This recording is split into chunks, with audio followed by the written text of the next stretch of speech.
ಹೆಡ್ಲೈನ್ಸ್ನ ಪ್ರಾಯೋಜಕರು NBC bearings ದೀರ್ಘಾವಧಿ ಸ್ಪರ್ಧೆಗಾಗಿ ಸುದೀರ್ಘವಾಗಿ.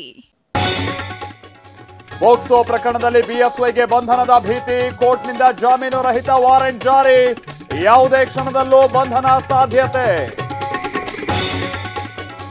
ರೇಣುಕಾಸ್ವಾಮಿ ಕೊಲೆ ಕೇಸ್ ಮುಚ್ಚಾಕೋದಕ್ಕೆ ಷಡ್ಯಂತ್ರ, ರಾಜಕೀಯ ನಾಯಕರಿಂದ ಒತ್ತಡದ ತಂತ್ರ, ಮರಣೋತ್ತರ ಪರೀಕ್ಷೆಯನ್ನು ತಿರುಚೋದಕ್ಕೆ ಪ್ರಭಾವಿಗಳಿಂದ ಆಫರ್.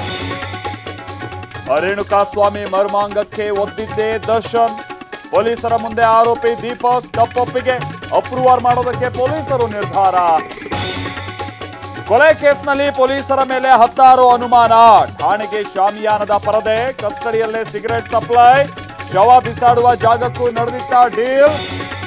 ನಟ ದರ್ಶನ್ ಅರೆಸ್ಟ್ ಬಳಿಕ ಡೆವಿಲ್ ಟೀಮ್ ಕಂಗಾಲು, 22 ಕೋಟಿ ಸಂಭಾವನೆ ಪಡೆದಿದ್ದ ದಾಸ, 2-3 ಚಿತ್ರಗಳ ನಿರ್ದೇಶಕರು ಇದೀಗ ತಂತ್ರ.